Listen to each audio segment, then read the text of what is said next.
जनक नगरिया भैले सोर जी। उमद नगरिया से अइले बरतिया हो, जनक नगरिया भैले सोर जी। अवध नगरिया से अइले बरतिया हो, जनक नगरिया भैले सोर जी। के करई दुवरवा बजै बरहो बजनवा, के करई दुवरवा सहनाई जी।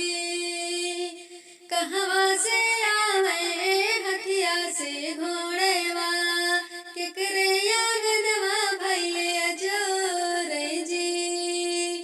दशरथ के घर बाजै बरहो बजनवा, जनक के घर सहनाई जी।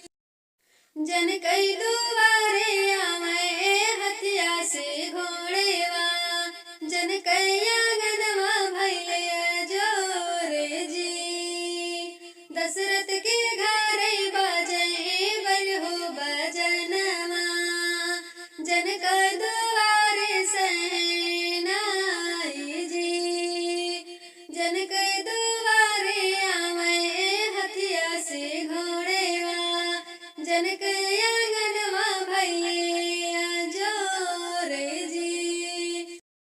केकरा के शोभै सखिया चंदन तिलकवा, केकरा के सुरहो सिंगार जी। केकरा के शोभे सखिया जामा पैजामा, केकरा के गोटेदार चुनरी जी।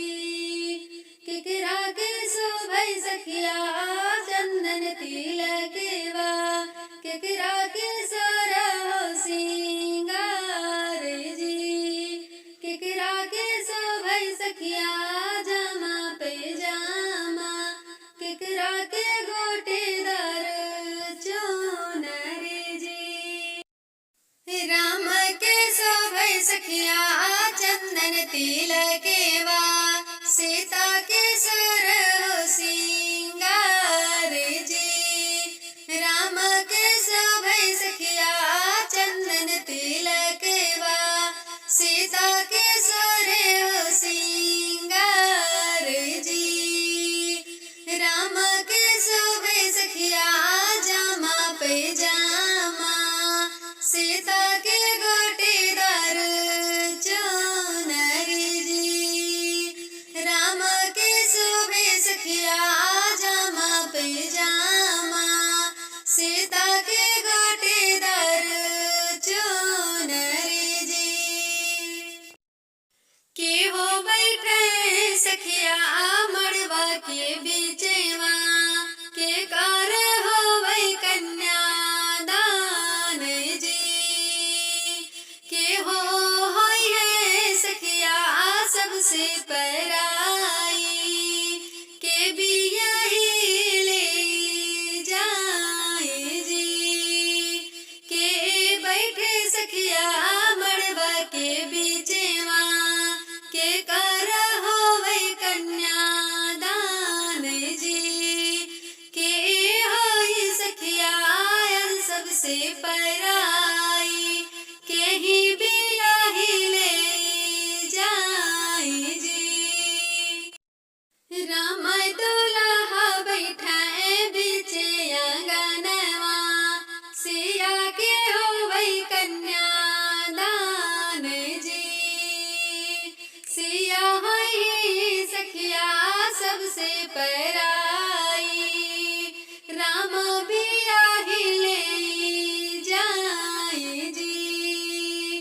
राम बैठे सखिया मड़वा के बीचवा, सीता के होवै कन्यादान जी। सीता होई सखिया सबसे पराई, राम बियाही ले जाए जी। के हो करे सखिया सीता के परछनवा के करे अगुवाई जी के हो करे सखिया सीता के परछनवा के हो करे अगुवाई जी कौशल्या कैकेयी करे सीता के परछनवा लक्ष्मण देवरवा करे अगुवाई